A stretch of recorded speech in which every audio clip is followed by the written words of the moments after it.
Hi guys, it's Dreams AVI here, and in the series of 3D tutorials, today I'm gonna be showing you the new Funimate 3D objects and how to use them.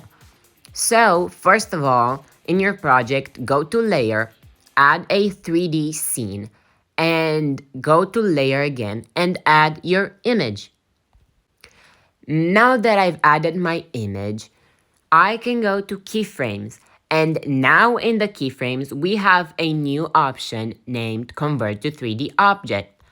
And if we tap that, we are met up with the type of the 3D object. And if we click this, a page comes up with all of the new Funimate 3D objects. As you can see, we have cube, extrude, heart, and all of the classical objects. But now we have even more cooler 3D objects, such like a laptop. Yes, now Funimate has a 3D model of a laptop. As you can see, we have the color option where you can change the color of your laptop. I'm gonna keep it to gray because I think it looks really fine. Then we have the tilt of the laptop, which is basically the angle of the screen, how much it is opened. Then we have fill, which basically fills the picture to the whole screen, and I'm gonna keep it like that because I think it's really cool. And the really cool thing is that if you click tilt, you can actually add keyframes to it, so you can make your laptop open from a closing position like this. As you can see, we can make the laptop open through keyframes. So now if we go to transform, we can scroll down until we see rotation Z and Y and X. And if we change the rotation Y, we can see the back of the laptop. So this is how it looks. And look at the details, we can even see the ports of the laptop. And if we rotate it to an X, you can even see the screws of the laptop, which is really, really cool. This new 3D object is amazing. Now we are gonna change our 3D object to, let's say, a phone.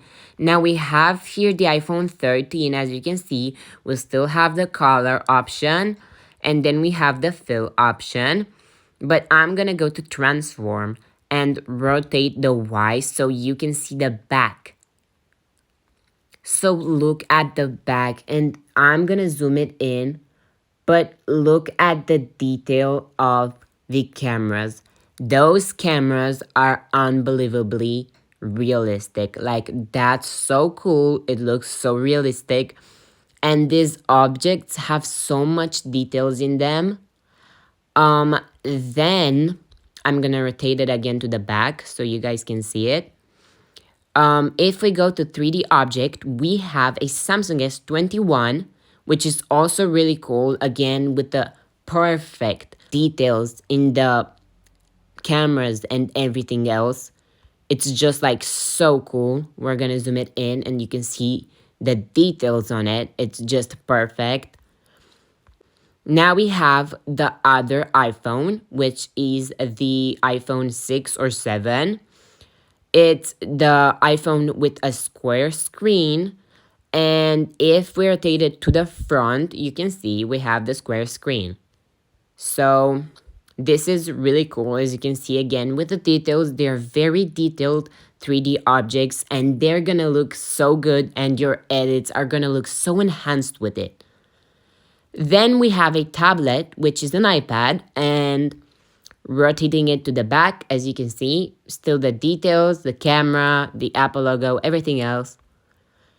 And last but not least, we have a vintage TV. And again, all of these 3D models have options for color and feel, so you can change that to all of them. As you can see, this vintage 3D, you even have like the channels at the top, you have the power on button, like everything. Look at it, so cool. I think this one is gonna work really well on the aesthetic edits. So these are the new 3D objects. The rest are the same. As you can see, we have a rounded cube, we have separation. All of the things are the same for now. So this is how it looks, you know. And this was the tutorial for the 3D objects. You have all of the options with the 3D objects of color, fill. You can change the tilt of the laptop. And it's so cool and it's gonna make your edits look so much better.